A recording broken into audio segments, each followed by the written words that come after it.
चलिए साथियों, आप सबको मैं एक कहानी सुनाता हूँ। रात का समय था, चारों ओर गुप्त अंधेरा छाया हुआ था। केवल एक ही कमरा प्रकाशित था। वहाँ 4 मोमबत्तियाँ जल रही थी। चारों मोमबत्तियाँ एकांत देख करके आपस में बातें करने लगी। क्या बातें करने लगी? पहली बोली कि मैं शांति हूँ। जब मैं इस दुनिया को देखती हूँ तो बहुत दुखी होती हूँ। चारों ओर आपाधापी, लूट खसोट और हिंसा का बोलबाला है।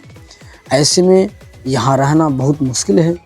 मैं अब यहाँ और नहीं रह सकती। इतना कह करके मोमबत्ती बुझ गई। अब दूसरी मोमबत्ती भी अपने मन की बात कहने लगी कि मैं विश्वास हूँ।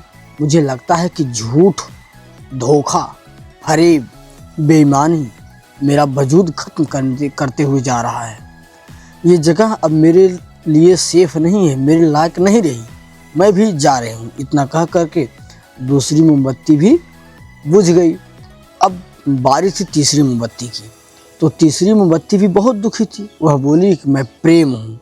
मैं हर किसी के लिए हर पल जल सकती हूँ, लेकिन अब किसी के पास मेरे लिए वक्त नहीं बचा। स्वार्थ और नफरत का भाव मेरा स्थान लेता जा रहा है। लोगों के प्रति, लोगों के मन में अपनों के प्रति भी प्रेम भावना नहीं बची है। अब ये सहना मेरे बस की बात नहीं है। मेरे लिए जाना ही ठीक होगा। ये कह करके तीसरी मोमबत्ती भी बुझ गई। अब बची थी तीसरी मोमबत्ती। वो तीसरी बत्ती बुझी ही थी कि कमरे में एक बालक ने प्रवेश किया। मोमबत्तियों को बुझा हुआ देख करके उसे बहुत दुख हुआ। उसकी आंखों से आंसू बहने लगे। दुखी मन से वो बोला कि इस तरह बीच में ही मेरे जीवन में अंधेरा करके कैसे जा सकती हो तुम? तुम्हें तो अंत तक पूरा जलना था, लेकिन तुमने मेरा साथ छोड़ दिया। अब मैं क्या करूँगा?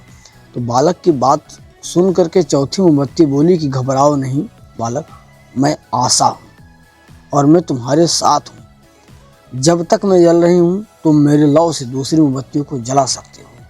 चौथी मोमबत्ती की बात सुन करके बालक का ढांढस बंध गया। उसने आशा के साथ शांति, विश्वास और प्रेम को पुनः प्रकाशित कर लिया। इस कहानी से हमें एक ही सीख मिलती है कि जीवन में समय एक सा नहीं रहता है। कभी उजाला रहता है तो कभी अंधेरा। जब जीवन में अंधकार आए, मन अशांत हो जाए, विश्वास डगमगाने लगे और दुनिया पराई लगने लगे, तब आशा का दीपक जला लेना। जब तक आशा का दीपक जलता रहेगा, जीवन में कभी अंधेरा नहीं हो सकता है। आशा के बल पर जीवन में सब कुछ पाया जा सकता है। इसलिए आशा का साथ कभी ना छोड़ें। ठीक है, मेरी वीडियो अगर आप सबको अच्छी लगी हो तो एक बार लाइक, कमेंट और शेयर ज़रूर करना। ठीक है, और मेरे चैनल आपकी सोसाइटी को सब्सक्राइब करना नहीं भूलिएगा। आपको ऐसे ही वीडियो और ढेर सारे देखने को मिलेंगे आपकी सोसाइटी में। ठीक है, तो अब मैं चलता हूँ। जय हिंद, जय भारत।